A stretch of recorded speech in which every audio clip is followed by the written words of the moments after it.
demigods in the name of governors, in the name of their excellency, Honorable Speaker. The cries of the business people around Steamer Plaza, Honorable Speaker, should not be left just like that. I saw on TV, Honorable Speaker, a lady who runs a restaurant just next to Steamer Plaza, who had no interest whatsoever to whatever happens between the county government and the Kenya Power and other business people around that area, Honorable Speaker, having it rough to even run their business, Honorable Speaker.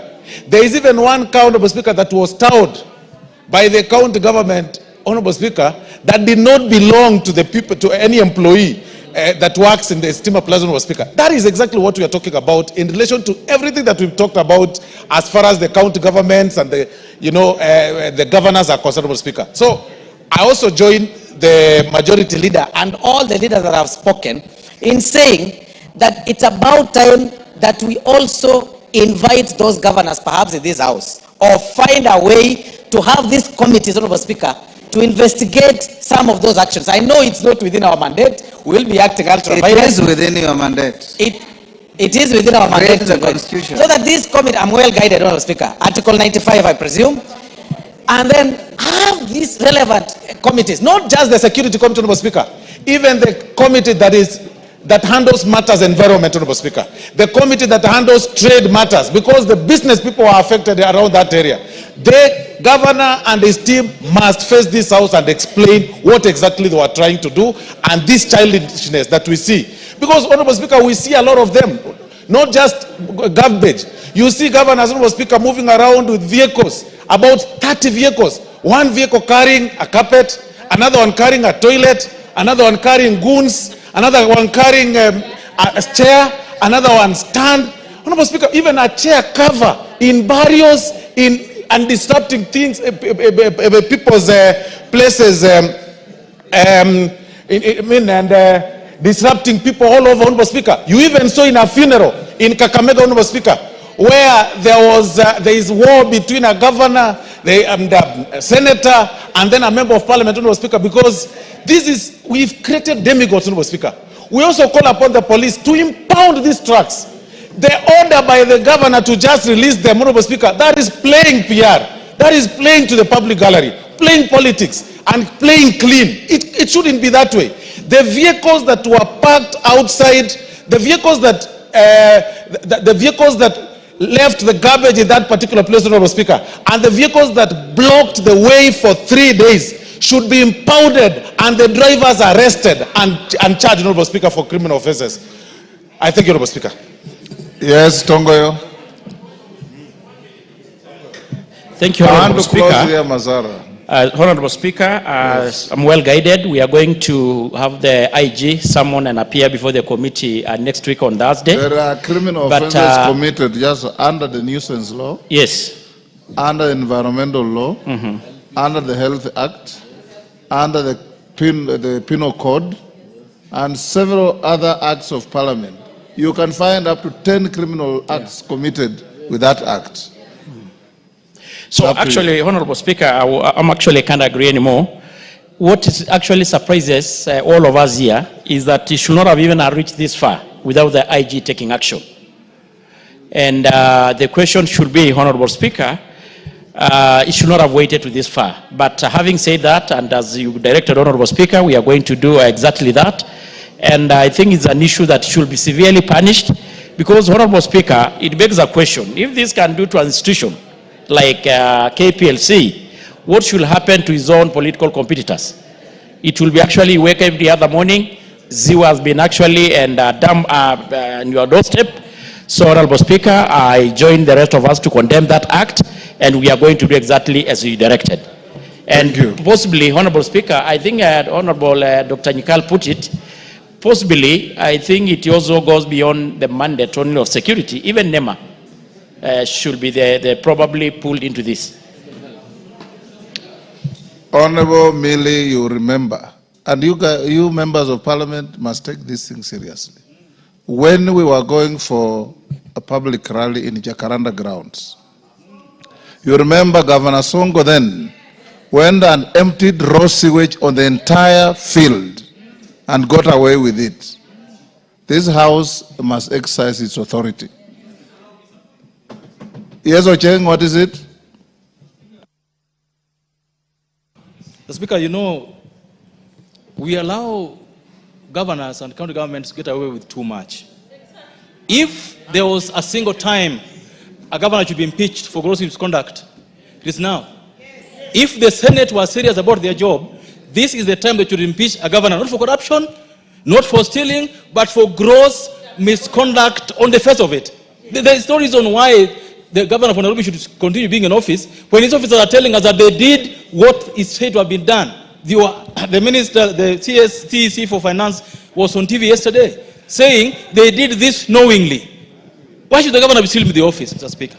Number two, Mr. Speaker, on this matter, and Dongo has spoken, the idea that National Assembly cannot summon governors is illegal. We have always known this. I think this assembly must start summoning governors where they go afoul of the law.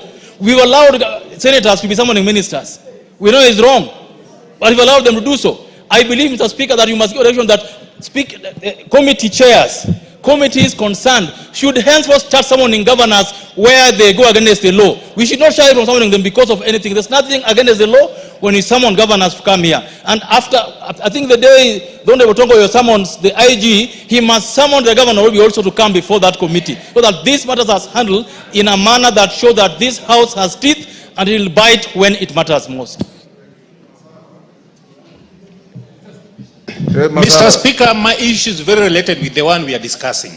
These governors are becoming demigods. One, in Migori, you know there is a company called Sony Sugar. The governor of Migori has just decided to impound tractors carrying sugarcane to the factory because of some pending bills. Around 12 tractors now are in somewhere with the sugarcane in them. It shows that if we don't control these governors, they'll do anything they want and go away with it. So, Mr. Speaker, that was the burning issue that even back in Migori, the Sony Sugar are really suffering because the governor wants money from them, the cess money, which is in the pending bill, but if you don't pay, the tractors carrying sugarcane are being arrested. Do they call them arrested or compounded?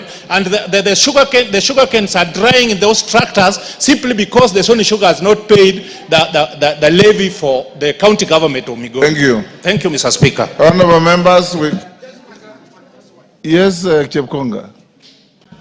Mr. Speaker, you know, you have allowed Honorable Tongoyo to call the Inspector of Police on Thursday. This is an extremely very important matter. I have not allowed him, I've directed him. No, he needs to be directed to call the Inspector on Monday.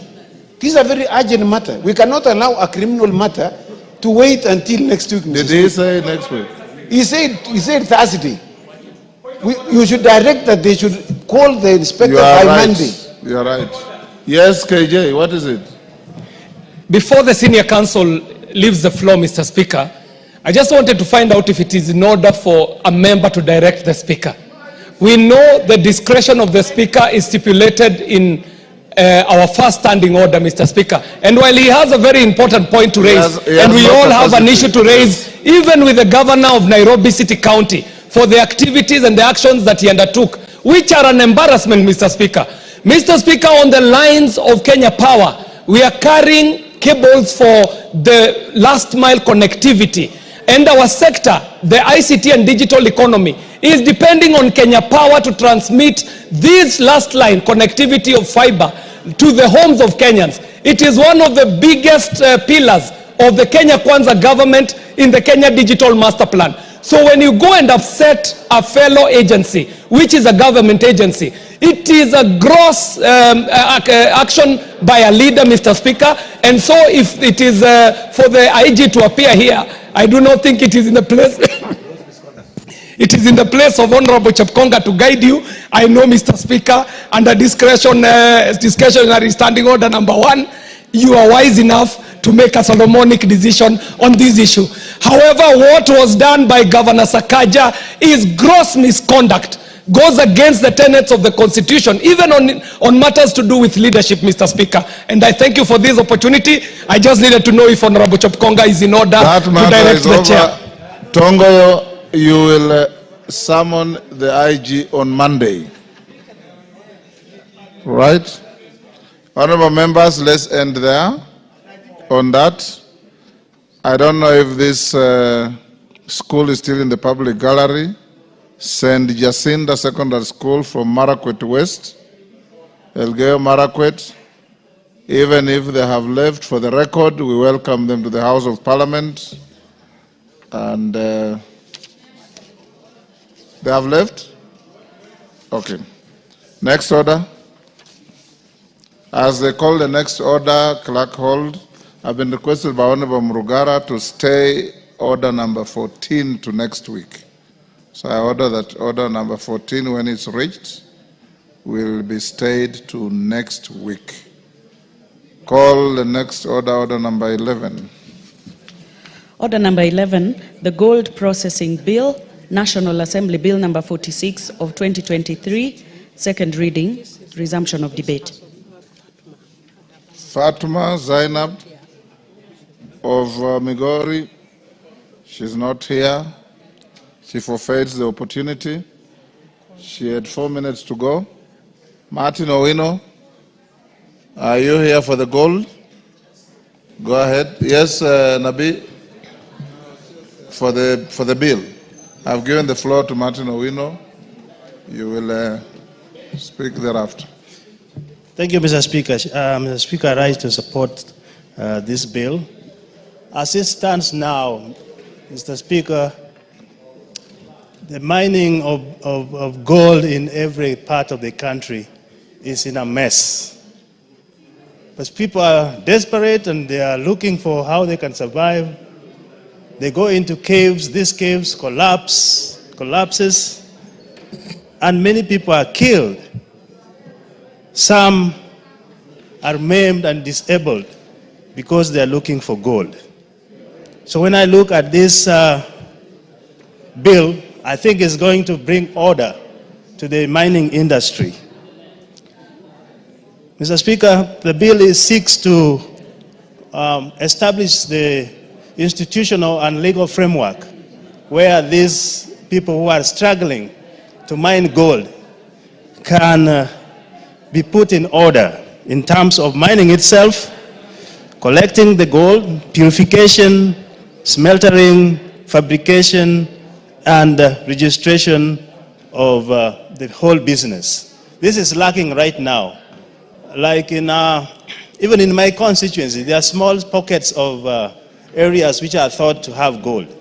And because of the desperation, people go into these areas and start mining. And sometimes, actually many times, you find this, when it rains, the holes collapses and people die. So I think in my submission, I want to thank the committee of all the observations and all the recommendations they have done to this bill, and the establishment of that regulatory framework that will put everything in order.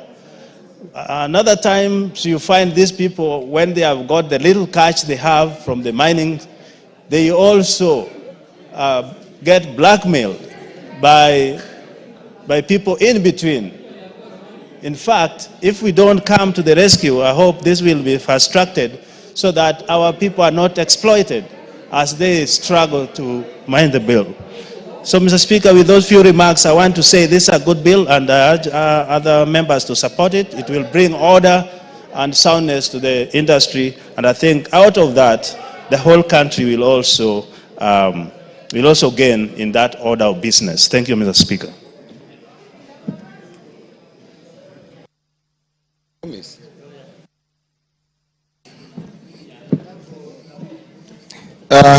Thank you, Mr. Speaker. Mr. Speaker, I rise to support the bill.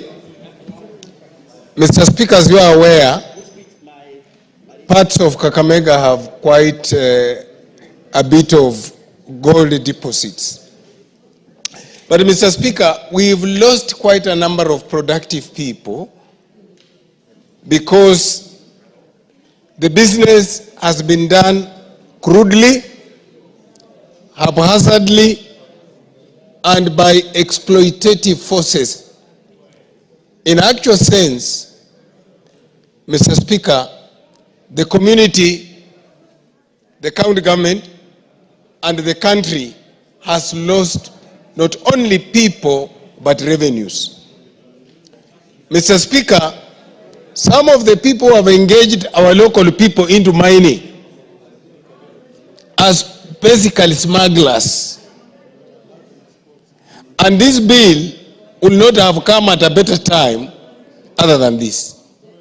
And therefore I want to thank Honorable Shinali and the members of the committee for processing this bill to this House. Mr. Speaker, when we have mining of gold, and we know in this country, western part of Kenya, which has been discriminated in other development, I see this as a God-sent opportunity that no one can take away from us. That if we can realign, we can smoothen, we can have a legal framework to mine gold, then we are going to improve the lives of our people. We are going to improve the per capita income of the people in Lurambi in Kakamega, the people in Ikolomani in Kakamega, the people in Bondo and other parts of Siaya, the people in Migori and some parts of Homa Bay. This therefore provides a platform even for the ministry and the Department of Mining and Geology to go further and find other areas in Western Kenya that have deposits of gold. Mr. Speaker, I was really concerned 2 weeks ago in Shinyalu, where we lost 2 people and 18 others were injured because they were mining gold crudely. Mr. Speaker, I also want to bring to your notice an individual I know who has made billions of money from the mines in Ikolomani, but unfortunately for us, Mr. Speaker, the people who mine are paid meager earnings and the government does not earn any revenue. For this reason, Mr. Speaker, I support the bill. Honorable Dick Maungu. Thank you very much, Mr. Speaker, for the opportunity given that I may also add my voice on this important bill. Mr. Speaker, from the onset, I wish to really applaud my good brother, Honorable Ben Shinali, and the committee for having come up with such a progressive bill. Gold is an important resource. Mr. Speaker, Kenya is one of those few countries that God has blessed with this rare resource. And therefore, a law that comes in to kind of put order and protect the small miners is highly welcome, Mr. Speaker. My good friend, Brother Nabi, forgot to mention that apart from Kakamega, Vihiga, Luanda is one of those areas that have been identified as potentially full of gold deposits, Mr. Speaker. And therefore, this bill will not only go to protect other counties, Mr. Speaker, but my people in Luanda, a place known as Mwibona Ward, in Maloba in South, and other areas, Mr. Speaker, we have these gold deposits. But for a long time, Mr. Speaker, our young men have been abused and misused by the so-called cartels who've taken advantage of these young people for lack of legislation and some framework within which they can do their processing, Mr. Speaker. And therefore, this bill moves in to bring order and sanity, Mr. Speaker, as we shall give protection to these people who actually do mining at that low level, Mr. Speaker. Mr. Speaker, as late as last Saturday, we buried one of our great men who died in the process of gold mining. And we have lost very many young men and men, Mr. Speaker, who every other day move into these mines trying to secure an economic venture out of the mines, Mr. Speaker. In the process, the mines collapse. Sometimes they are covered within, Mr. Speaker, never to be seen again. And this leaves young widows, leaves young children without parents, Mr. Speaker. And therefore, having this bill that will ensure the environment within which gold is mined is safe, Mr. Speaker, will go a long way in ensuring there's integrity, a long way, Mr. Speaker, in ensuring that the artisanal miners, Mr. Speaker, are equally enabled on how they can be trained, they can be facilitated, Mr. Speaker, so that brokers and cartels don't take over the industry. Therefore, I raise support and say thank you to my good brother Shinali for a well-thought bill at a point in time. Thank you. Honorable Ferdinand Wanyonyi. Thank you, Mr. Speaker. I want to take this opportunity to talk about this particular bill. I think said by your brother from the area, and I'm also from the neighborhood of the gold mine in Kakamega. And I think quite a number of things, Mr. Speaker, should be done, and to be done very urgently. First and foremost, I think I was reading a paper some times back, and I was told, it's about 2-3 weeks ago, that Africa is still very good at natural resources. And they have yet to be exploited, they have yet to be, we don't even have any structure in doing the mining of some of these natural resources in Kenya. And this particular area, the gold mine, and I think those years when I was very young, and it was even in school, that actually it was the best in Africa. The only thing is that there's very poor infrastructure. Sure, and I think I've had some committees that actually are involved. And Mr. Speaker, the area is just, you know, anybody can walk in, even you and I can walk in there and say, okay, I want to do it, so long as you give some tips to the people who are around there. And those people can now go in there and do the mining. So there's very poor infrastructure. I want to take this, that the administrative unit of this country, with the leadership of the area, including my brother who has actually proposed this bill, should be able to sit down with the gold mining interests, those who have come from outside the country. I understand there are even Japanese there, Chinese there, to sit down and be able to organize the way this particular mining can be done. And I can tell you, it's just not going to offer jobs to our people. It's also going to earn us a lot of foreign exchange, because gold is one of the very precious metal in the world. And you can see even this speaker here, this, you look at it, is all but gold, very precious.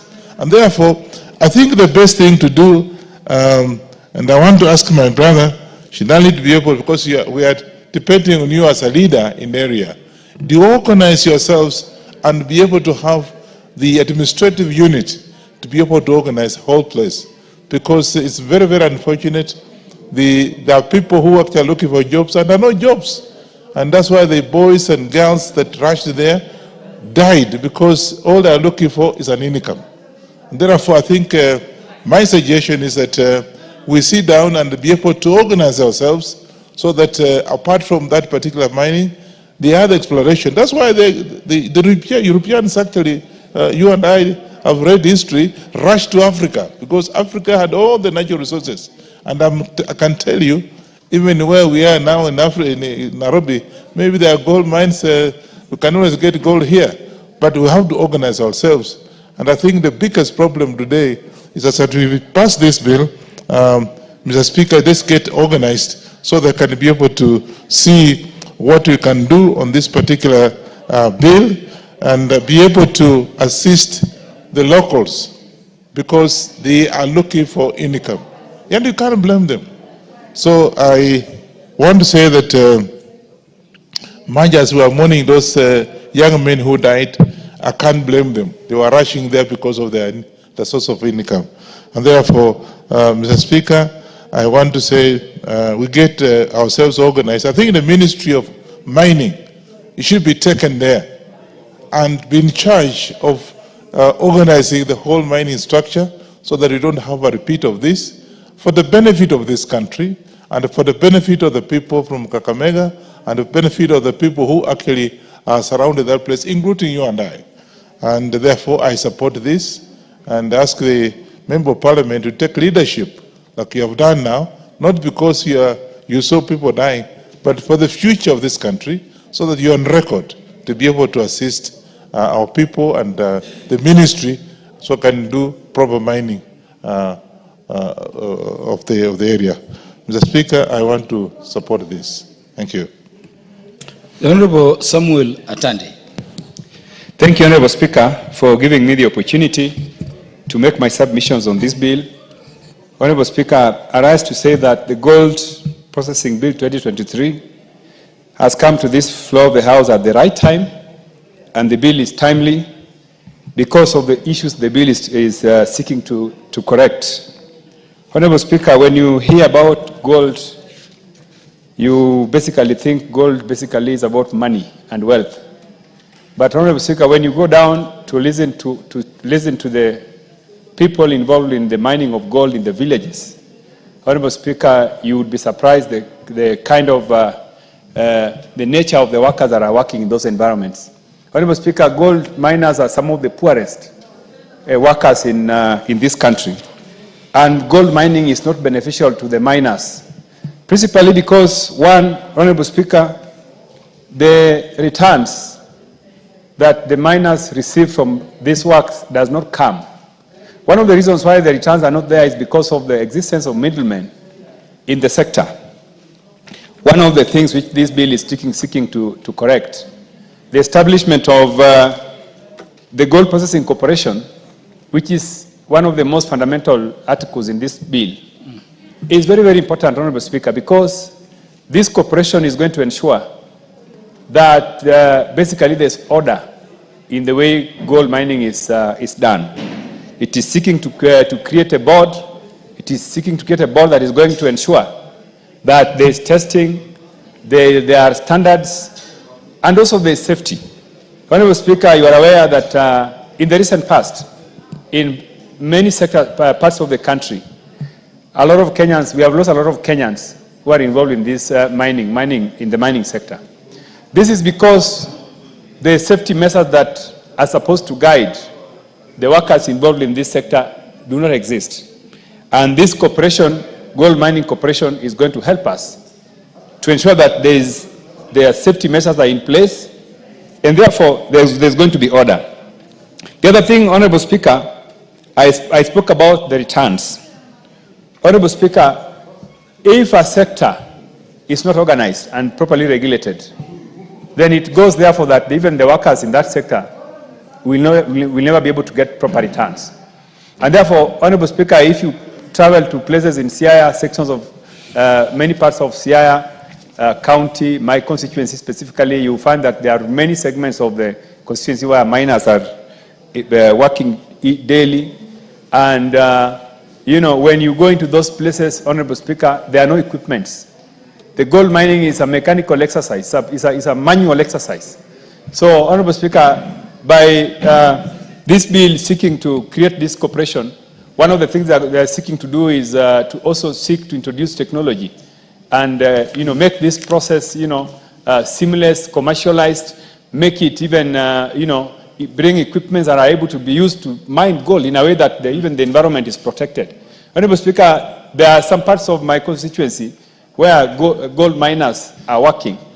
We had a situation where we got one of our roads, getting demolished because the way the miners go around, they are mining underground. Honorable Speaker, the mining starts here, but these people will go up to Nyayo Stadium on the ground.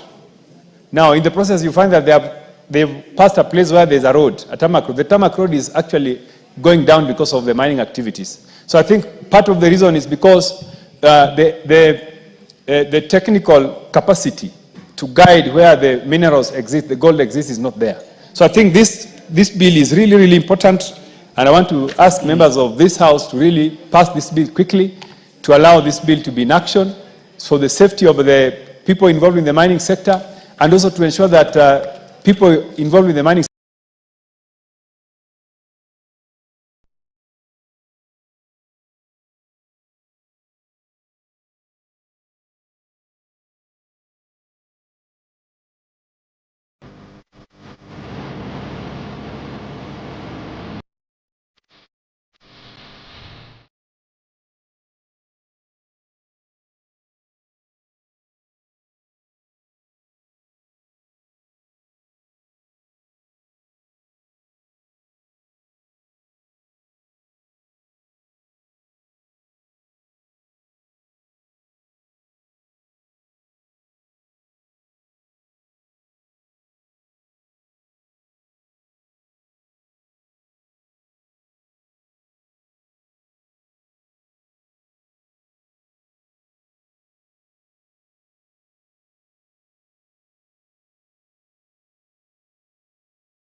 Good evening, Kenyan people. I'm your host, House of Zulfa. Karibuni sana kwenye show nyingine ya jioni mwafaka. This is a Kenya News Alert Updates, and today is on the 26th of February 2025. We welcome you, and my producer insists that pale kwenye screen yako there's a number, and that number haijako pale bure. You should call that number and tell us SAP, okay? Na pale Peter ashafika yupo nyumbani anasema good evening Zulfa and Felix and everyone else. Good evening to you, Peter. How are you? How was your break? How are you feeling? Welcome the others, okay? As we are here, we have heard what the parliament had said. So na bado saa hii our president is live with Mr. Ruto with Mr. Kindiki, I'm sorry, with Mr. Kindiki. Wapo wana launch projects in Kilifi, and that is really good. You know, we say that if something good happens, let us say it. Let us praise it the same way that we criticize the bad things, okay? So watu, tell us where you're viewing us from as I wait for my co-host to introduce himself. Please tell us where you're viewing from. Sisi tupo live from hapa Kitengela, okay? We are live from Kitengela. So you people, welcome. Let my co-host introduce themselves.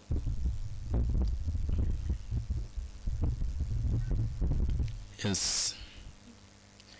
Hello, good evening. This is thank you. This is Plain San Felix, and I welcome you to the show.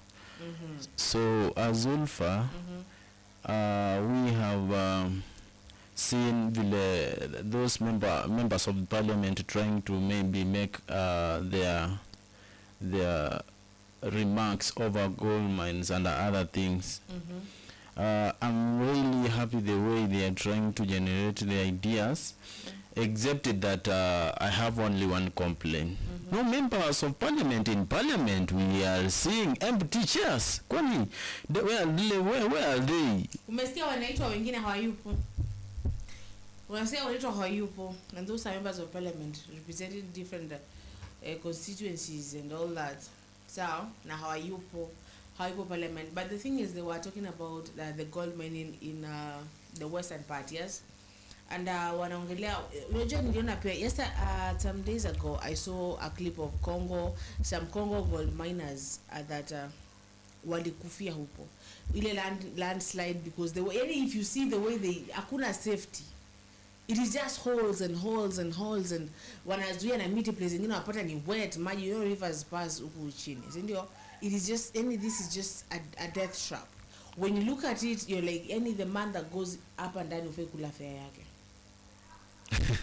For real. How umefikiria fare? Yes. Because see how this son of a woman. Before maybe we start talking about those people, I want us to look at the parliament itself. No members in the house. By the way, then I don't know. Sasa, you know, at some point, Kenyans should be very observant, right? They were given almost 3 months break. Since November up to this month, right? Why are they not availing themselves in the parliament? Does it mean maybe ni kuchoka wamechoka, ama ni kazi imewashinda, ama ni... Tell you, if we get to that, sawa, we will be tutakuwa tunacheza game ambao wanacheza. Sawa? That's why I'm not even gonna dwell on that ya parliament fit. Let us discuss. The show must go on. The show must go on. You're not there fitty, but the bill was about that, to ensure that these people will go. This is for the common mwananchi. This person that is missing that thing hapo, sawa, yeye ana drive nini, na kuna mtu ambaye anakuingia kwa shimo ambayo hapa any minutes kuna landslide anakufa, sawa. So let us not even dwell on those people that are not there. Let us dwell with the issue ambayo ipo. But Zulfa, let me tell you something. Truly remember these people who are elected to be there. Do they care? Sawa? They were elected to be there. You know, the moment somebody is missing in the office where the person is supposed to work, and mostly you are the employer, you will feel that pain. Unaelewa? Nobody will ever feel the pain of the office if is not the owner of, sorry, if it is not the owner of that office. You know, at some point it is very funny when you find people who are supposed to work for you are not in place, and later on when they come to realize that there was something which was passed, there was something which was agreed by other members, wanaanza kukaa stubborn hapo ndani. Na asif kuna mwenye aliwatuma wasi attend, but let these people go and work for people. Unajua Zulfa, let me tell you the truth, inakuwa raha vizuri sana when you can see somebody who is your ward representative, who is your constituency representative, speaking sense in parliament while watching. Na furthermore when ulimvote hadi akapita, ni raha. Lakini inakaa shameful wakati unaona somebody kiti iko empty na ujai hata ona mtu mwenye ulivotea akiongea in parliament. It is shame. Have you ever seen member from Kajiado? Kajiado? Anaitwa nani kwanza? Simjui. Olelenko.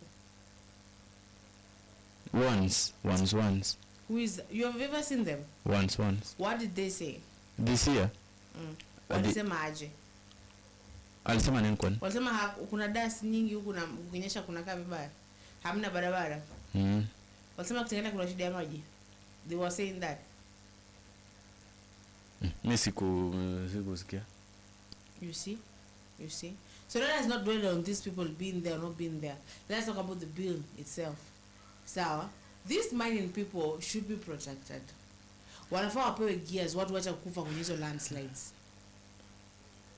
Who is going to guarantee that if those people are not even there to talk about that pain? Wataenda kuisikia news, si ndio my sister? It is very painful. Let me tell you the truth. Kenyan government should take this into consideration. Truly, when members of parliament are not in the house, only empty chairs are there. Does it mean that those chairs were meant to make motions and pass the bill? I guess that was the... It is very unfortunate. In fact, if possible, they are supposed even to be given warnings. Na ile absent with apology was so serious. Those people are very, very, very ignorant. Anyway, you are talking about something. Yeah, I was saying that our president is in Kilifi, launching a new project there. So, and Peter Pale atuambia that Zulfa, I'm fine, I can see you're good, Niko Nairobi, Resample constituency. Sawa? So if you could go there and listen to the president and see what is launching, sababu atufai kuachwa nyuma hata kidogo. These people, when they are launching something, we should witness. You know, if it goes, we will be like, we were there when it was being launched. Na ni hii tumeona shule imeshajengwa, ndo hii hospitali, ndo hii is polisi, ndo hii kitu fulani, si ndio? Naambiwa na Peter as the producer anatafuta hiyo watu wake huko.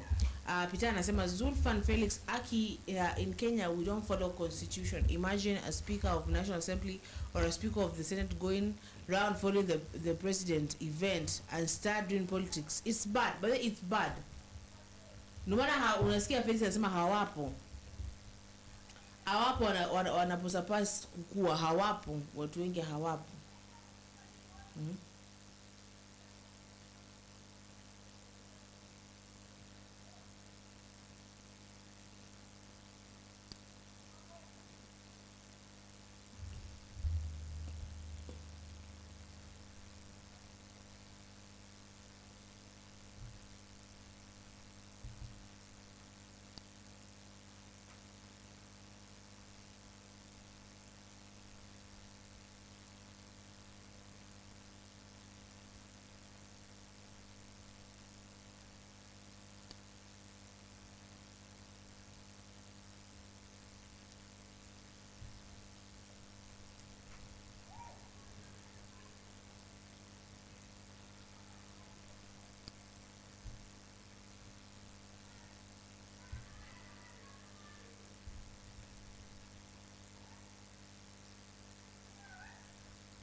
Sasa nikimalizia naomba tu kwa nusu dakika. Huyu jamaa mimi nilimpa zawadi ya birthday yake. Leo ni birthday ya Hassan Ali Jo. Mimi zawadi yake nishampa. Sasa nyinyi zawadi zake, namba yangu ya M-Pesa munayo, mutanitumia nimwekee. Lakini nikitoka nataka tuimbe pamoja. Happy birthday to you. Happy birthday to you. Happy birthday dear Joe. Happy birthday to you. Asanteni sana.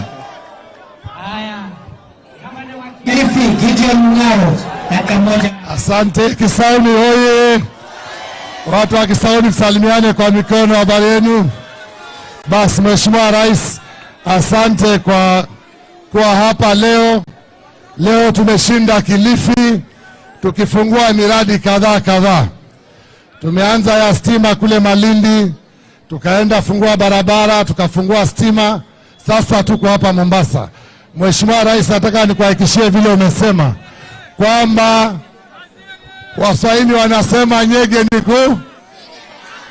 Basi tarehe 2027 tuone vile Rais ametunyegeza safari hii, na sisi tufanye nini?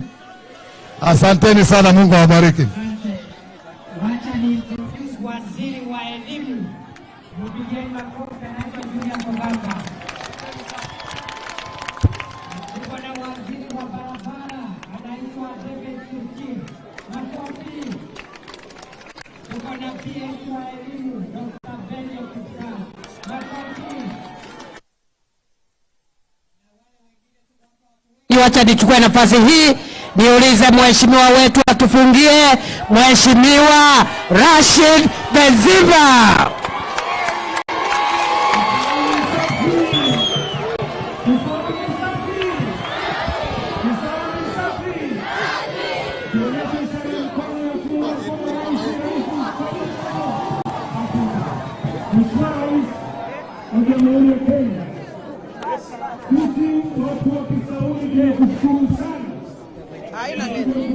Nasema Friday niko na iftar.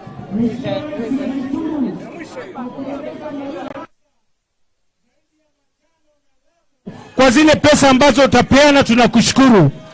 Mheshimiwa Rais, hapa tatizo letu sugu ni mbili. Matatizo mawili ndio sugu Mheshimiwa Rais. La kwanza ni mambo ya mashamba. Mheshimiwa Rais, hapa Kisauni, nusu ya Kisauni iko na demolition order. Tuomba uzuie ubomoaji wowote wa majumba hapa Kisauni. Ama mnasemaje? Na rais ni kipenzi chetu, amesema atasuluhisha hayo matatizo ya ardhi, na pia tunasema ubomoaji pia uzuiliwe, kuwa hakuna nyumba ambayo itabomolewa Kisauni. La pili, Mheshimiwa Rais, hawa vijana hawana ajira. Kazi ndio shida hapa Mheshimiwa Rais. Tunakuomba Gavana, nakuomba uniachie kidogo. Mheshimiwa Rais, mimi nakuomba kwa unyenyekevu, sisi tutasimama na wewe, sisi hatubanduki. Watu wa Kisauni wana msimamo, wakiamua njia ndio hii watakwenda. Tutakuomba Mheshimiwa Rais, ufungue white card Kilindini, hawa vijana waandikwe kazi.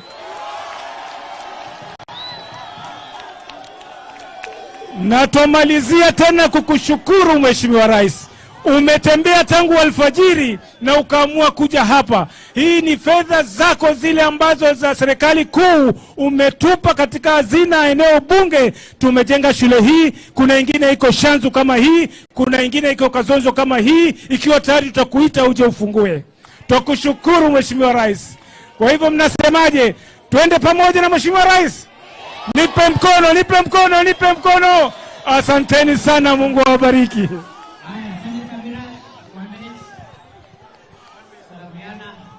Asalamu alaikum. Waswahili wasema kwendako hisani urudi hisani, na siku zote wafadhilaka ni wasaidaka. Rais ametuandikia walimu 56,000 na juzi ameongeza 20,000 walimu wa JSS. Sisi rais hapa Mombasa tuko na walimu wingi ambao tunalipa kama wazazi kupitia PTA. Tunataka kukushukuru kwa idadi kubwa ya walimu ambao unaendelea kuiandika katika Jamhuri ya Kenya. Na kwa sababu hiyo, mimi kama mzazi na wazazi wenzangu hapa Mombasa, tutakusaidia kuunganisha viongozi wa Kenya ili wa Kenya wapate maendeleo. Na waomba viongozi wa ODM, rais wangu ni wa kusema na kutenda. Kina mama fungeni vibwebwe na wanaume muvae njuga, kwa sababu hapa ni kimbi kimbi. Asanteni sana na Mwenyezi Mungu awabariki.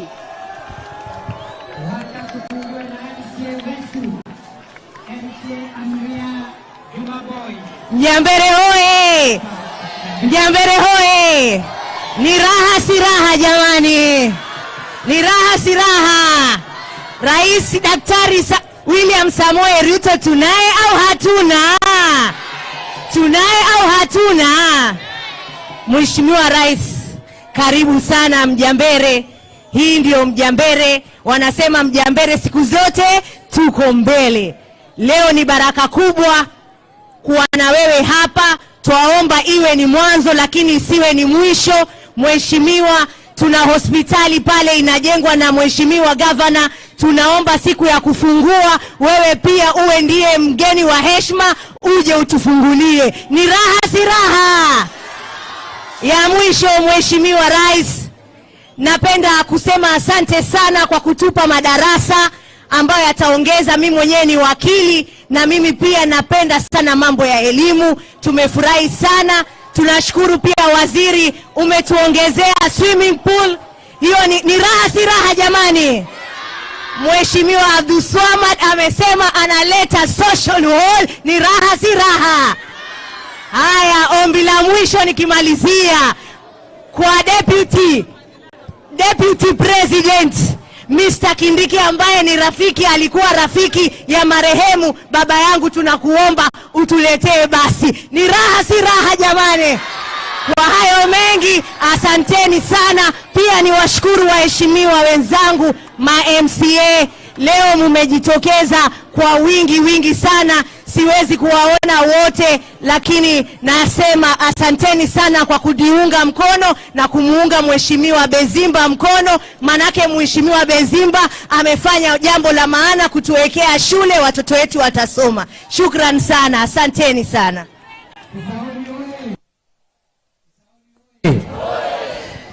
Asante Mheshimiwa Bezimba, asante kwa shule nzuri.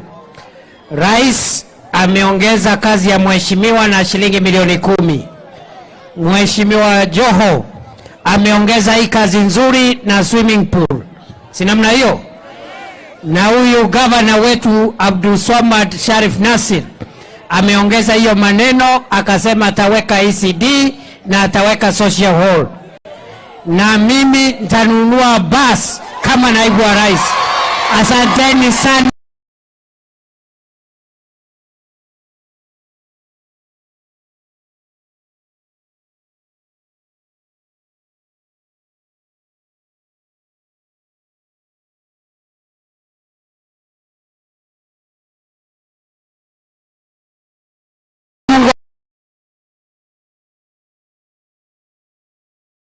Who could have thought that this simple ear trick could help fight off dementia? Did you know that memory loss is not a condition of the mind? Most people don't know this.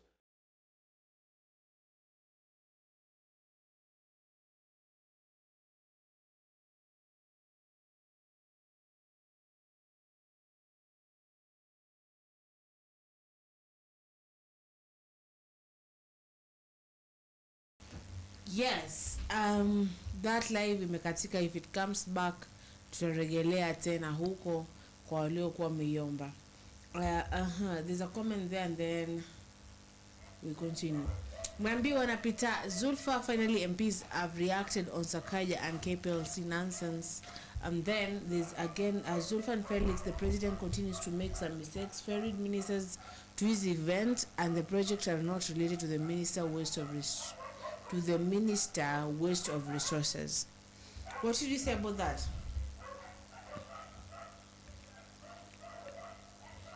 The president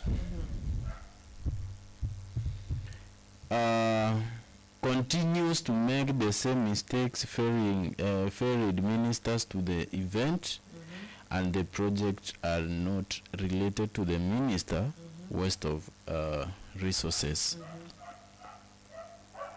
You know, it has come to the point that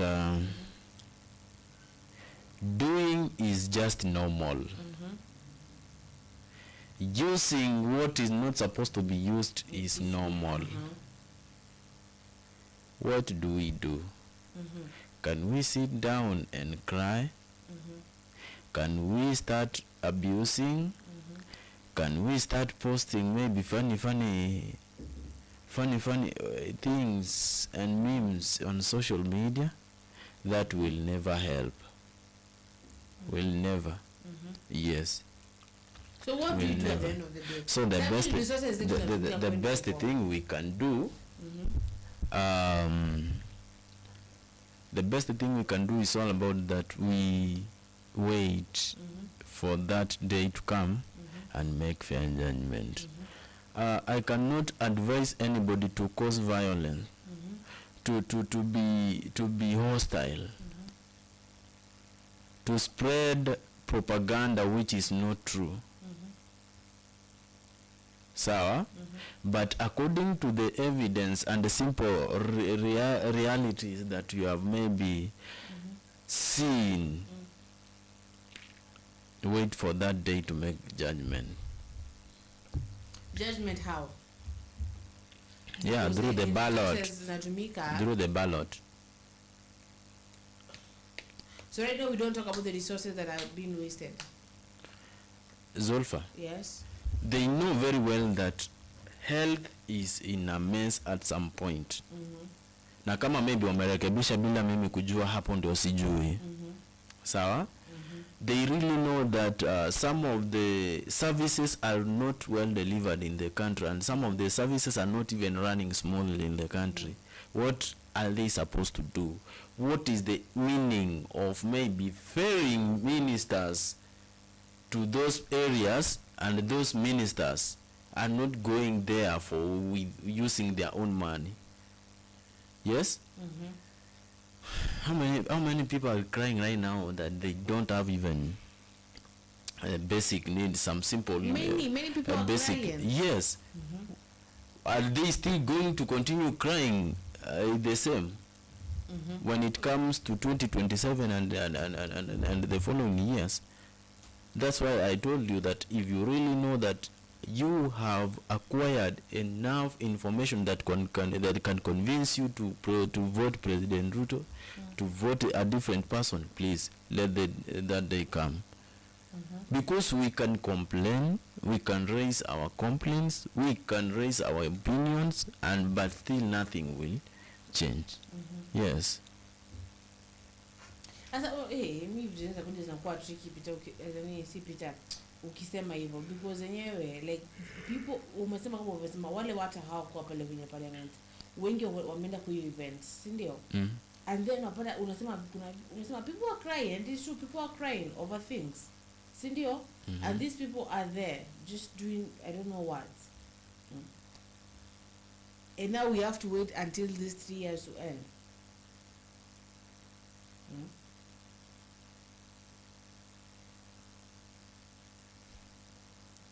There's some information there about, actually, as we continue this thing about Judge Gomez. We addressed it yesterday and the other day before.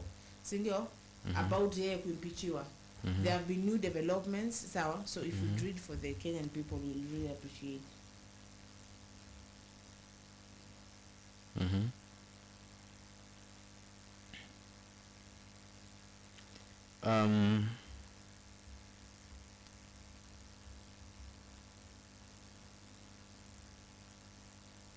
Let me see.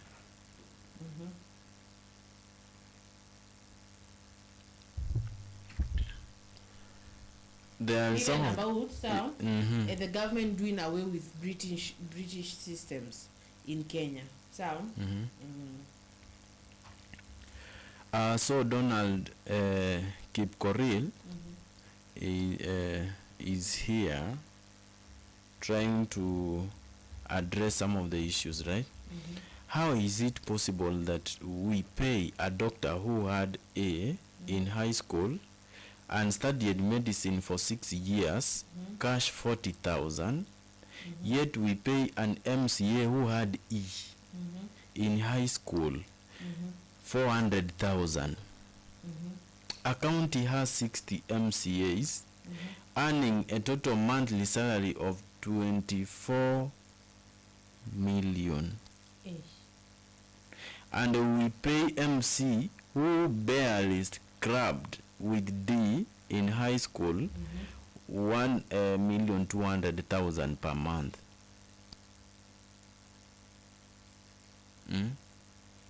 It is time we kept MP salaries plus allowances at 400,000 per month. And it is time we kept MP salaries plus allowances at cash 400,000 per month, and we kept MCAs at cash 150,000. Then a doctor starting salary after leaving medical schools be cash 300,000. And of course, graduate teachers should also begin at cash 150,000. Yes. And the police constables 100,000. In fact, the police, wacha sasa hapo hivyo sasa tuongee. Unaona hizi zenye walisema ati 150 for teachers inafaa ikae ya polisi. Manze, let us remember that police are the people who are exposing life to death. Unadhani wale polisi wenye walienda kule nani panaitwa aje? Haiti. Walienda ku smile.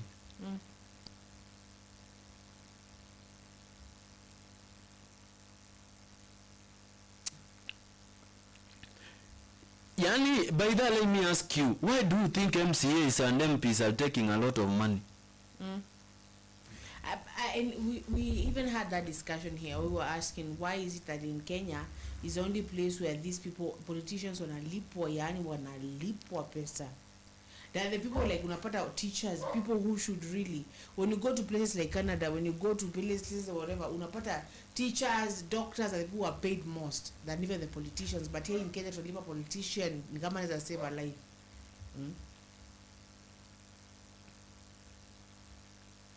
It's not good. Guys, tafadhali, I'm just questioning you. Why an MCA mwenye amepata E anashinda mtu mwenye alienda akakaa chini, my friend, akachonga masomo kweli kweli?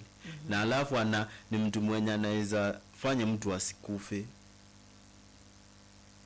Does it mean MCA hizi patiwa hata 100 lakini gari yake iko na mafuta throughout ya kutembea ward yake? How many MCAs do we have in the villages and the roads are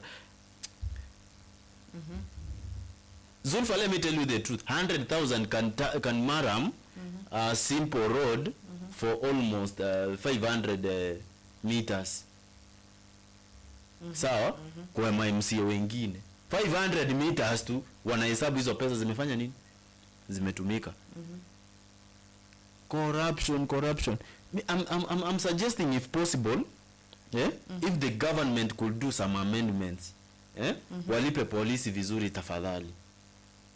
Let me tell you the truth. Ile siku polisi wa Kenya watalipa vizuri, my sister. Yes. No day unaweza ona wakileta shida ya kuangaisha watu hapa kwa barabara hivi. Na kipato akifanya hivyo avutwe kazi. So they do this because hawalipo vizuri. Wangelipa vizuri, do you think they could do that? Umewahi ona MP akikuja kunini? Kuchukua pesa za. Umewahi ona? ATM pia anakuja, nataka hii, usipoleta na kupeleka mbele. Sio MP kinyang'anya watu school uniform. Kwani hiyo MP alipwa different? Achana na huyo. Yule ni mtu mwenye akili yake maybe ilikuwa imeharibika kidogo.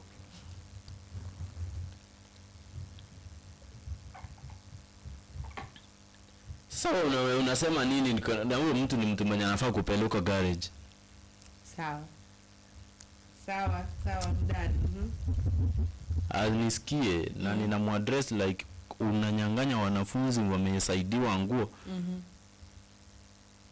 Pelekwe Mathare. Wallahi, serious? Yeah.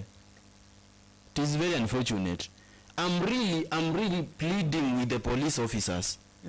Truly, wacha unaona constable yule tu mwenye ana chochote hivi any rank kabisa. Apatiwa hata 80. Those people are exposing themselves to death. Yes? Yes. They are playing with death. Yes, daily. Kama huyu ambaye already ameshaenda huko.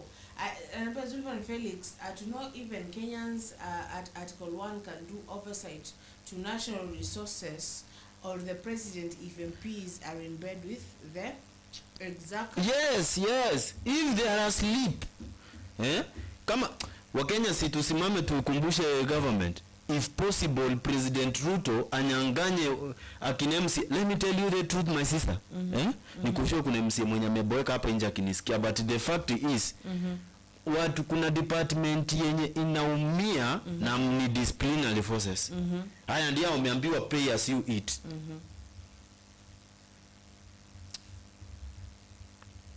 Maybe kama wanaogopa like wakiwalisha sana, maybe wanaweza enda kuzembea kazini. Kuzembea aje? Kwani have they zembea all those years amekuwa kikula vizuri? There are some people you don't tell them to do that. There are some people. Unyima watchman wako chakula? Au wambele kwa nakata chakula pa amani? Your watchman, your dog, even your cat.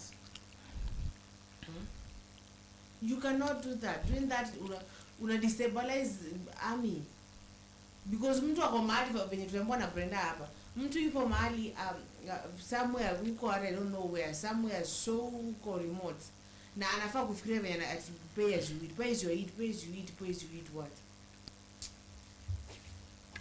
Let me ask you a very simple question. Yes? A good example ni yule kijana mwenye tulikuwa tunadiscuss, mwenye tulidiscuss the last show. Right? His family is very young. Ameacha mwanamke mwenye ako below 27. Yes. Sawa? Alafu utakuja kuona mapanga kwa vifua vya watu hapo hivyo, mtu amefunga tai yenye nafanana na panga tu, anajaribu kusema nio, na at the same time hata barabara ya hapo hajatengeneza. Jimmy anasema Zulfan and Felix and Peter Kimani, hi, how are you? I'm sorry I'm late. In between something. We understand Gypsy is okay. Thank you so much, Gypsy. Brenda is not in right now, but she'll be here tomorrow in the morning and the second show. Yeah. You know what pains me is that some of the individuals are joyriding. Truly, when we use our natural sense, we can judge them that they are not supposed to joyride on those positions. And I never feel ashamed to say that MCA should be paid even 150,000 or even 80,000 if possible. Let those money be given the disciplinary forces to improve their families. Let me tell you the truth, there are some of the individuals who joined disciplinary forces because they wanted to change their family life. Somebody is paid, I don't know, 40,000 and is exposing his life to death every day. Atakama maybe somebody could vow to work on that. They are also supposed to be paid well. Nikuulize, do you really support the game the politicians are playing? We saw the parliament was almost empty. Yes? They are given 400 and above per month and yet they are not in office. Na hiyo parliamentary sitting is not even conducted daily. Shame on these MPs, let me tell you, Zulfa. They are taking a salary that they don't deserve.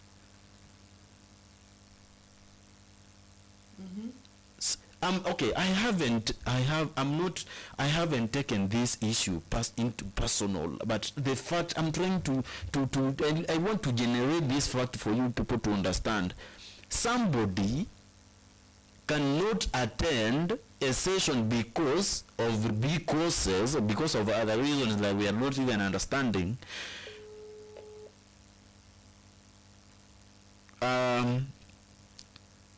But at the end of the month, the person is going to receive his or her salary. In the real sense, Parliament, the Parliament is empty. Aya, Zulfa, do you know if somebody can miss to attend a class lesson, right? Hapo utasikia watu wakicomplain vibaya sana. Kama ni mwalimu, sawa? Mwalimu akikosa kuattend class, hata mimi nitakasirika, sivyo? MP ndio amekosa kuattend parliament. Nani umesikia ameraise hiyo issue yake? Unajua, you ask me, sawa? Nani atauliza? Nani atafanya? Nani will do that and nani will do that? But as Peter said pale, sawa, we can. They know they're supposed to be there. That is just literally their job. Sindio job yenye wanalipo, unasikia kama when we are thinking the women rape, of which women rape afai kuwa pale, but this paid are paid more. I remember someone sent me their salary back when, so it was like your pesa ukiwa na allowance manina is more than even 700,000. So and they know they're supposed to be there, and they know they're supposed to be there for their people, the job that they were elected for, ama whatever for, but they're not there. And I'm like, tukishindia tukizana wako wapi, wanafanya nini, wanafanya tunacheza the same game ambayo wanacheza pia. The only thing, as you told me, uliniambia aje tujipange tu mwezi wa nini, tujipange. President William Ruto, how do I wish one of my fans to record this voice and maybe send to you? Please, I'm requesting if you can go and deduct some of the some amount from members of parliament and add police officers. We have been told that Felix, those police officers going to Ahiti were promised 100K to give their family. Nilisema hivi tukacheka. Nilisema hivi, I was saying a lot of money. I said 200K, but then they were promised 100K to give to their families, but they finally got 20K and some got nothing. It's bad. Wengine wamekufa. You might not. Let me tell you the truth, my sister. At some point, you can maybe confirm. It might be possible that not only that guy, but there are more than one who are already dead. You might find that there are more than one person. Yeah, more than one who are dead. There are more than one. What? Politicians, you will never live in peace. Where? I'm telling you the truth. Where? Huyu ni mtoto wa mtu anatoka. You know, there's something I saw, and I used to love Alfred Mutua so much. Sawa? But I remember when he was taking those people to Saudi Arabia. I don't know if it's Qatar or Saudi Arabia. Do you remember that video? Akapa ameshikilia juu kazi ni Coca-Cola manini. And you look at the face here yako nayo, and look at the faces of these young people ambao wanapelekwa huko. You live in your family, you see the stories in Saudi and those places, sawa? And you're just there selling our children huko. You're taking them to Haiti, they are dying there, their families natural evil. How do you know that this woman ambaye bwanake amekufa, she's gonna be compensated? And as you're saying, other compensation bado is not enough, but it's something at least, because what if, as we asked, what if she has nothing else? And these people ambao wanalipwa 800K per month ndo hawapo. Okay, something that has pissed me off, Parliament is empty, man. Empty. Parliament is empty. Weta anauliza mtu fulani yupo hayupo. Parliament is empty. Wacha basi polisi akose kukaa kwa station. Wala hivi ndio mtasikia. You remember those that were Hapo ndio mtakumbushwa. That will be the moment you will be reminded that those guys are D materials, those guys they were dantas when they were in high school and colleges. Those guys, MPs are not in parliament. Unasikia? Zulfa, you are right. They were promised 200k, minimum 100k. Na wengine hawajapata. Let me ask you, and please msinichukule vibaya. Sawa? Right now when you're given 20,000 and you have to pay rent and you have to buy food, and you know how it is really expensive right now. So you have to pay electricity, you have to pay maybe for school fees. It is not and please I'm whatever, but it is true. To assume you're paying rent for 3k, I'm a 4,000. So Maji is one thing. Mtungi moja you're paying for 25 shillings. You have to pay electricity. Ubai chakula ukijua unga. It is just, yani let me tell you, na huyu mtu anaachia bibi yake 20k akienda kupigana. Akienda kupigana gangs za Haiti.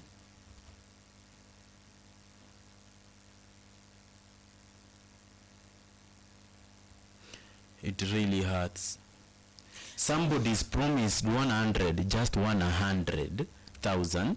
How long are you gone for? Unaambiwa umeenda for 1 month. Huyu bibi anachua 100k anafaa lipe rent mali wanaishi. Juu obviously. Sawa. I remember there's a day Kim sent me something about where police wanaishi. Sawa. And it was really sad where they live, because he was like, why are these people so defensive when it comes to the government, and look the lives they are living. So to assume, Felix, we are married, you're going, we have 2 children. You know, right now CBC is very expensive because you're buying things all the time. I usually see that my brother's kid is like, we've been told we need 1,000 for this, 5,000 for this, we need this, we need this, we need this, we need this. All the time. So we have 2 kids and you're going. We are living maybe, let's say in a 1 bedroom, or we pay like, I'm gonna say 15,000 or 10,000. Sindio? Na kuna food hiyo nyumba, na kuna stima, kuna manguo za watoto, kuna medical bills, emergencies and all that.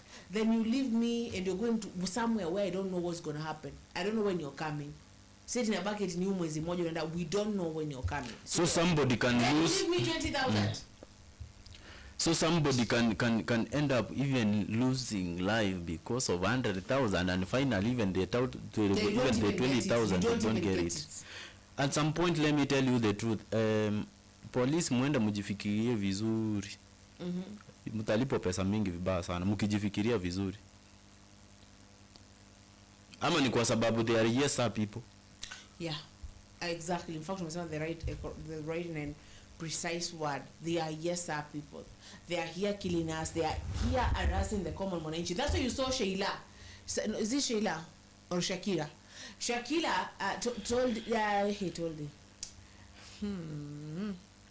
Shakira telling, yes, telling that soldier that alikuwa anajaribu kumtoa pale ameshikilia pale, akamwambia I'm fighting for your kids.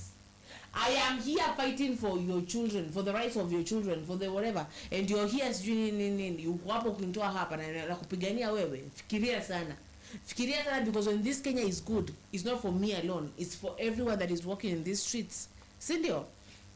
Gypsy anasema Felix, there are few police officers who are killed during the fight between them and the street night fighters, but were not recorded because Kenyan government called it void to attract more service. What the? You know what? It means many are not there, but they can announce one. Okay?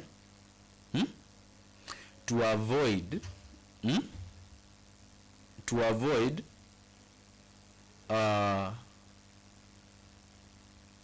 acquiring less numbers when it comes to recruitment. You know, people will fear. They will not even admire to join.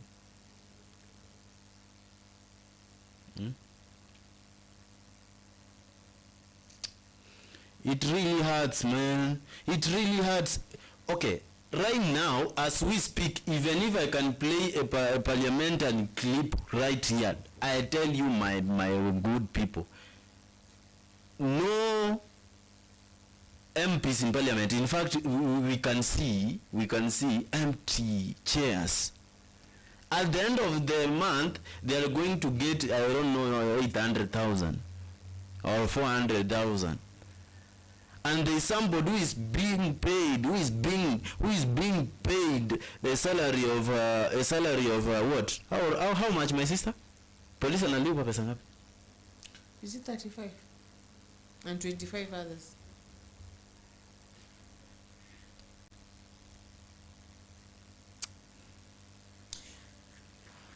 Polisi murisaini mukitaka. Fadhali watu turudi nyumbani kwenda tulima.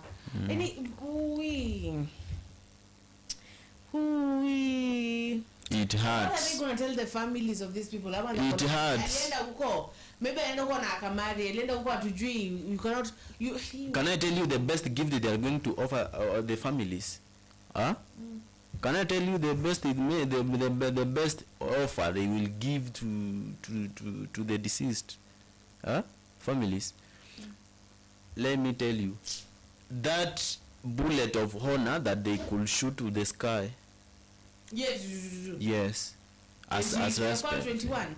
I don't know. No, they are not 21. I don't know how many times they do shoot, but at some point the police are mistreated. Let me tell you the truth. Police are mistreated.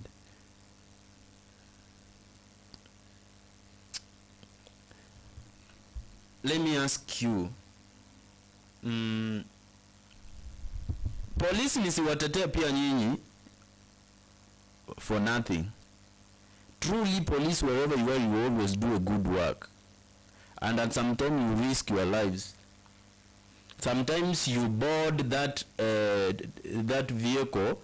You are going to restore peace somewhere. You don't know whether you are going to be back without one leg or what. You are risking your lives every moment you are assigned to be somewhere. But somebody, okay, let this not be a hatred speech or inciting speech, but let the truth be said.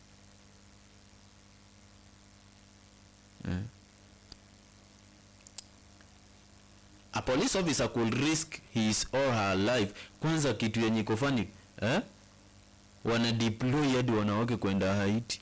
God of mercy. Mothers leaving their children to go die there for a war they don't even have nothing to do. Kwanza, they are supposed even to speak whether they are okay, wherever they are. Kwa sababu saa hii sisi ndio sasa tunafeel hiyo pain, si hata hao watu.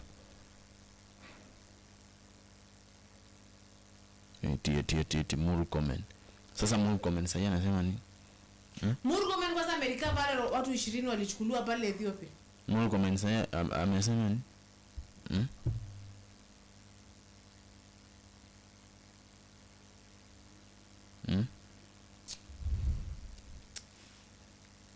Let us be serious at once. Let us be serious at once.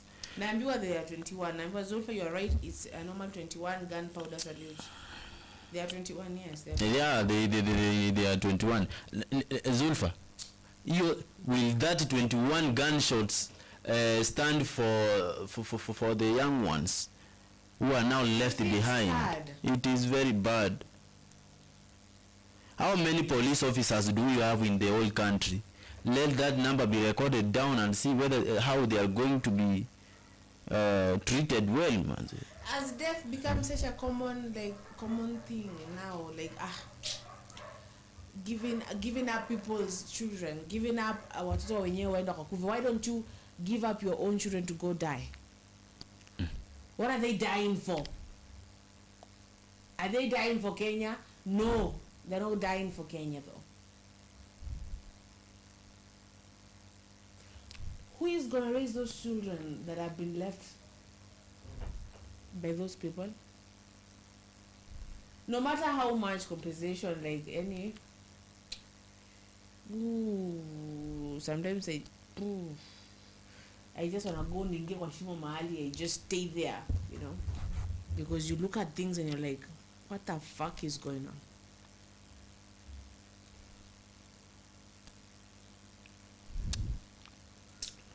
So Kenyans, this is my suggestion.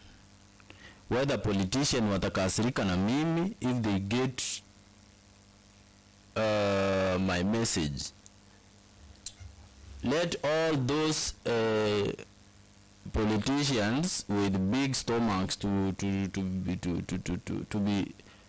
their salaries to be deducted a little bit, because they are gaining a lot of money and they cannot even attend in parliament to give their points there.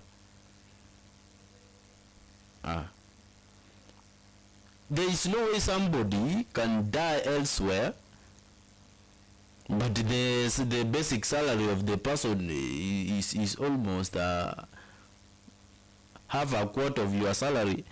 In fact, it cannot even be at that large amount, but somebody can die far away from home, promised 100,000, for example.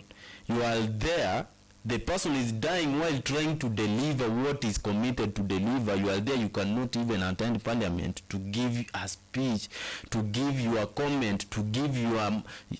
let me tell you, today I'm not happy with the parliamentarians, by the way. They have disappointed me. They have disappointed me. I never knew that at some point parliament could be empty. Zulfa, mimi ninajua kama maybe unafanya kazi ya journalism kama akina Felix na Zulfa na wengine, you really need to love that work and take it as yours. Right?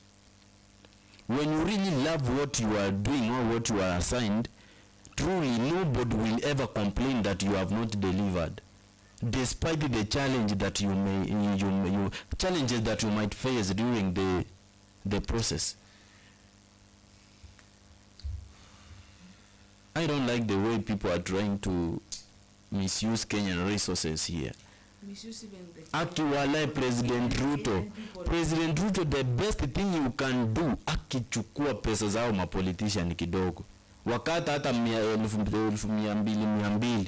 Alipo hiyo pesa, ndo maana silipo tu hata 50. Akiwalai sasa anafanya kazi gani? Ni kazi gani anafanya na hata iko sahi hapo?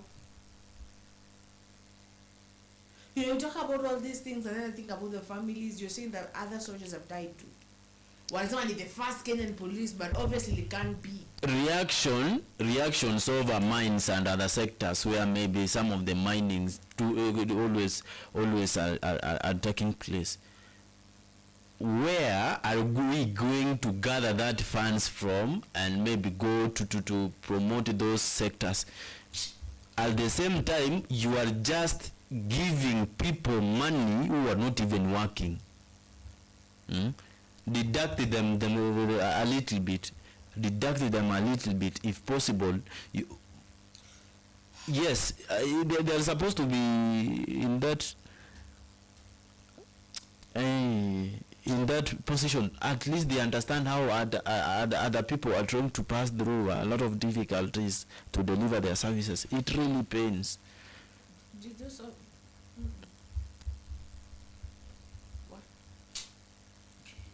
Did those police officers, when they went to training, is that what they stand for?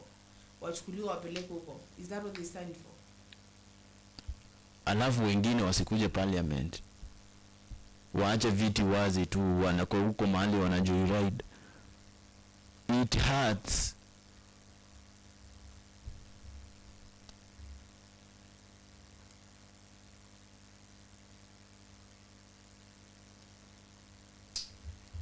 It hurts. It hurts. Told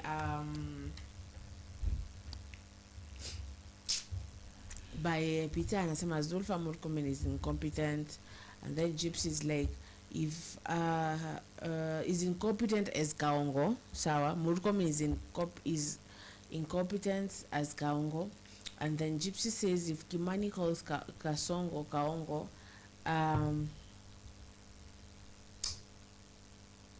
no, it is serious. Okay, let me tell you, Gypsy, it is really really serious, because you think these people, as Felix said, how they're not where they're supposed to be.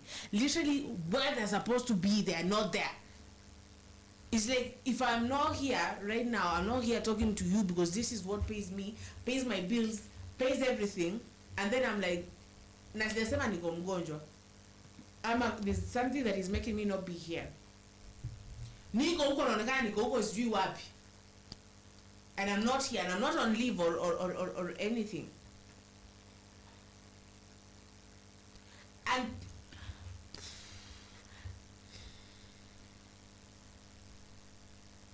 people are dying, and I don't know where it became a norm. I want to show you, to die. my sister, I want to show you something, right?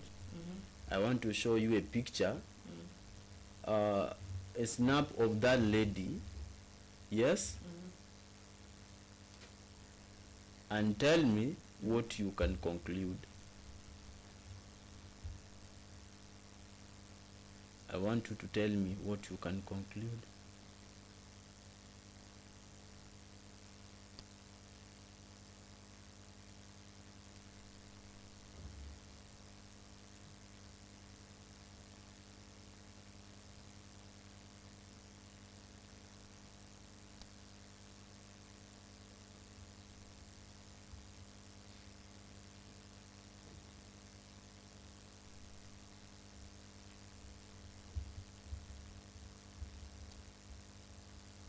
Look at that. Look at that. Look at that. Is she above 26?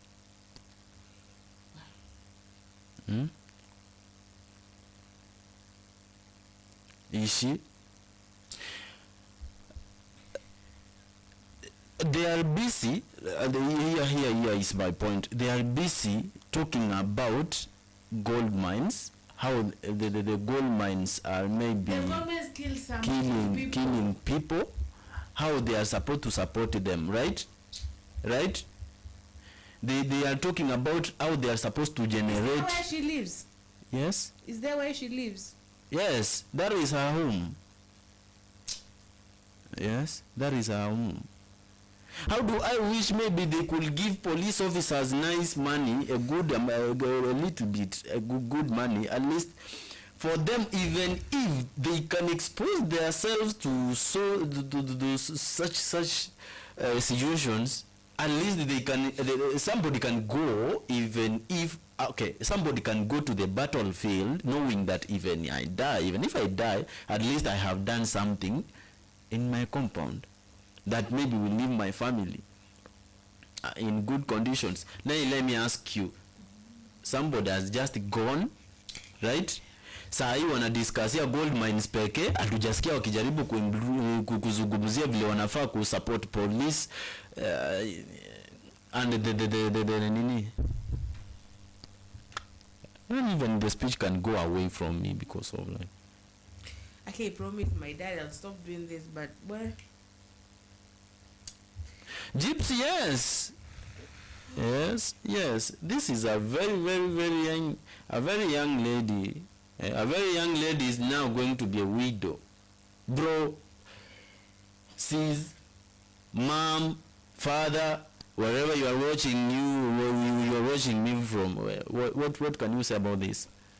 Yes, somebody is busy doing something else that is benefiting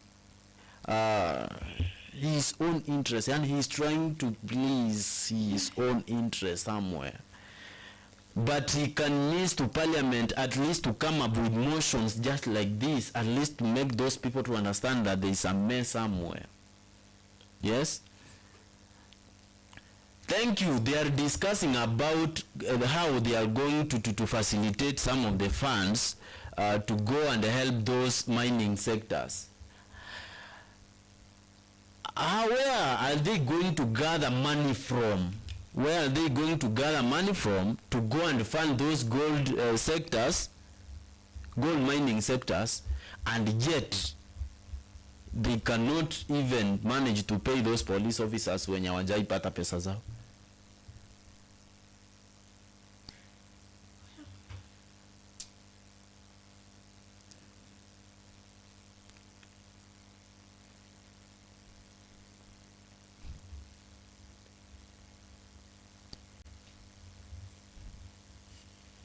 lucky these people don't even care. They are there discussing something so different.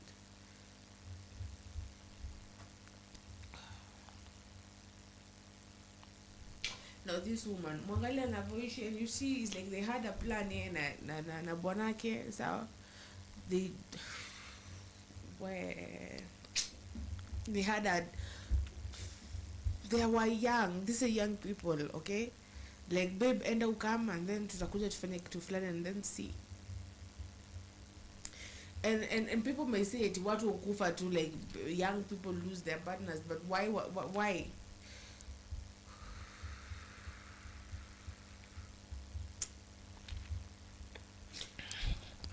Gypsy, personally, I have no link that maybe can connect me with this lady, but I wish to know if anybody watching me who knows how maybe we can communicate with this lady, at least to link us with her, if possible. Someone. I know someone who can get a way to communicate. Now, guys, this is my concern. This is now my concern. Yes, this is my concern. Somebody is exposing his life to death. He is paid almost 40,000 Kenyan shillings. In fact, 40,000 Kenyan shillings. And there is somebody whose role is just sitting somewhere and talking and negotiating. The person cannot even attend the office. Yes? They are busy discussing on how they are going to improve those mining sectors whereby other people do die. That is one of the best discussions they had today, and in fact we are proud of them. Gypsy, let me ask. But none has come up with the point. Wait, Zulfa, wait. I'm telling Gypsy that let me ask someone on that. She's asking a second time if you can communicate with that lady. So I'm telling her, I'm telling them that Gypsy, let me find someone. I know someone who can connect us to them, to that lady.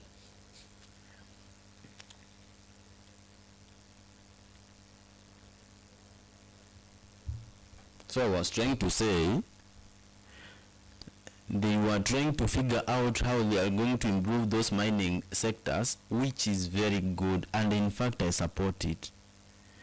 But I haven't seen any member trying to negotiate about the conditions of police officers at some point. Another thing, some members cannot even manage to come and sit. Yes, to discuss about communal works. I really wonder when. Anyway, it hurts, Maze.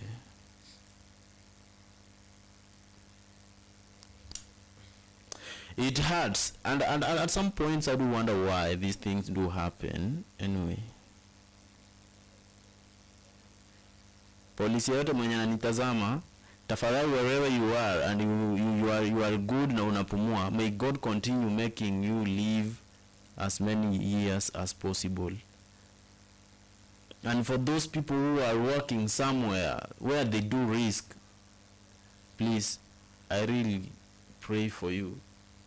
Sisi wote huwa tuna risk kwa kazi zetu, lakini at some point kuna wale wenye wako more exposed. MPs leo hawajaingia bunge. Seats were empty. And we have more than 200 members of parliament who are supposed to avail there to it hurts. Alafu mtu anakula sijui ni 1400. Somebody can pocket almost 400,000, and in the real sense the person cannot even avail in parliament to just negotiate with others. President Ruto, waangalie hiyo kitu tafadhali. If possible, the president should be concerned there. Yes, it really hurts. Gypsy, let me ask you. You can type there and your answer. You see, somebody can take the whole year to assemble materials which maybe he can use to build a simple classical house, and there's someone somewhere who can use his or her 3 months income to build a good house which is more than.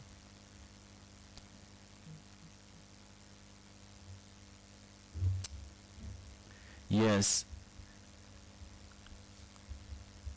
true. They are going to take us to the direction of Congo, Sudan, and other countries that are invaded by a civil war. Those gold mines, in fact, are they active? Are they productive as much? Are they as much productive as possible? Digging so deep, then that means washatwa huko na ndio ukipata huko ndani, so there's nothing. Risking their lives, but why? Because they need it.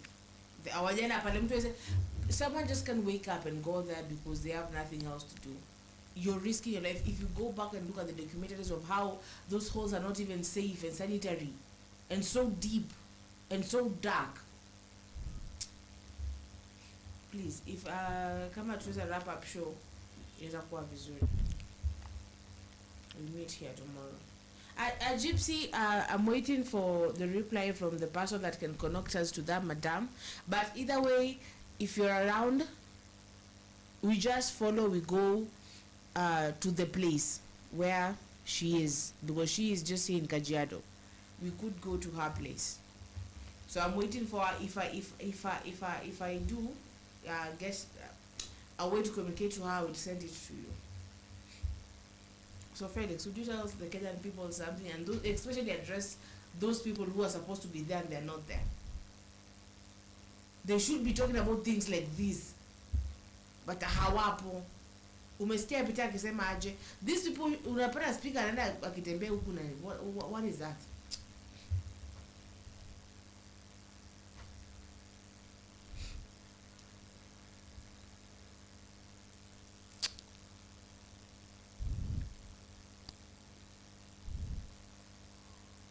It really hurts. Ningekuwa na uwezo ningemtumia hata pesa ya kujenga hiyo nyumba. If I had power. If I had that ability, if I have that, if I could have that. Yes. You go take. Do you think right now she's thinking about kujenga nyumba right now? It is so heartbreaking, because when I look at that, I see this is a woman who had like hopes and dreams with her husband, and she's lost her husband. Very premature death. And no one is actually really talking about it, so it just hurts so bad. Some things are just so sad, that how people can be so selfish.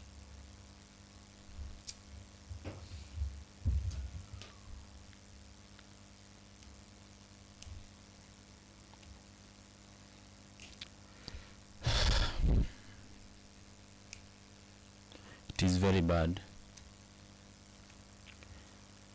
Kenyans from today and henceforth, if you can maybe by chance watch parliamentary sittings and you don't see your MP 2 to 3 times, please let that be a red flag when it comes to general elections. Let that be a red flag.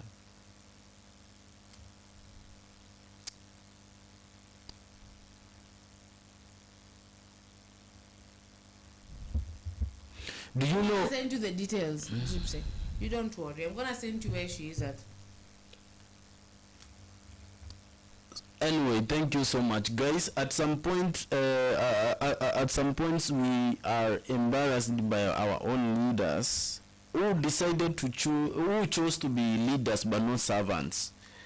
Now that we have no any ability to cane them, let's wait during that time to come and vote wisely. Let us vote let us vote wisely. Let us try to eliminate simple mistakes that do affect us mostly in day-to-day activities that we engage in. At some points I can say that we do mess at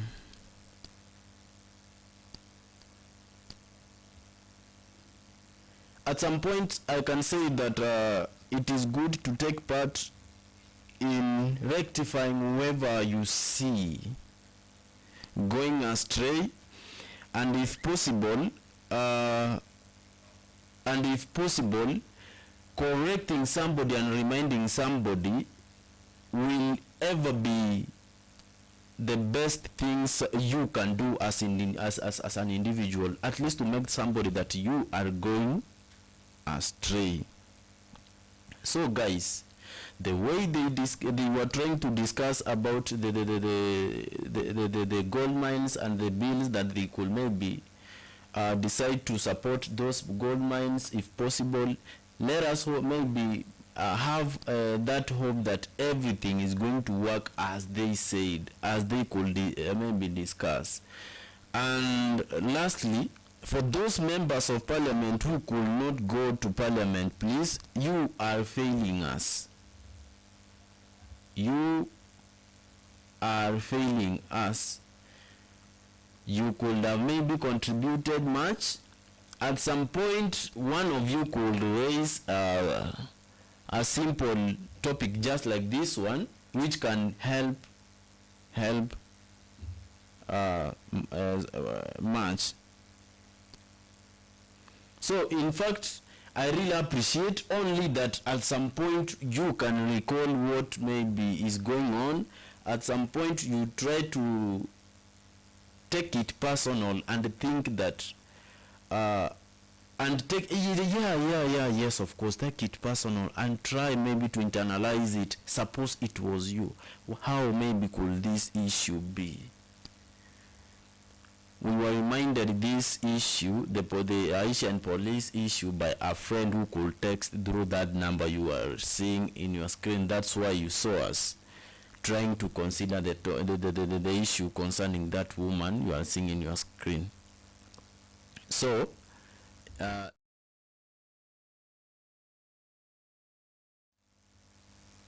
sorry.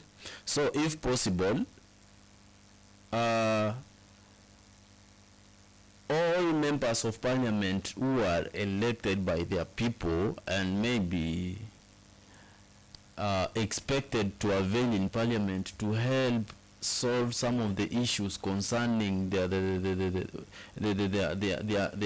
areas where they are coming from, please, they are supposed to avail in parliament and at least discuss about these issues.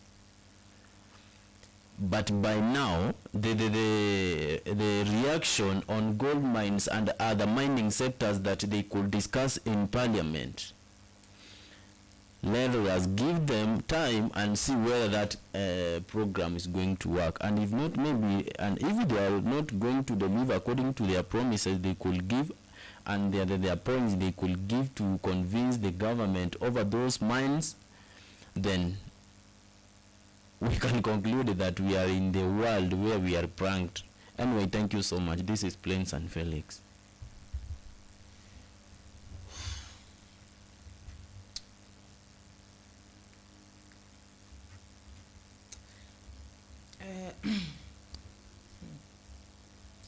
Everything that Felix has said, I don't even feel like adding anything, because umeongea tu kweli, tena ukweli mtupu. Gypsy anakuambia kwamba those people, you can meet them in Europe than meet them where they're supposed to be. They're always traveling and going everywhere, and it's just sad.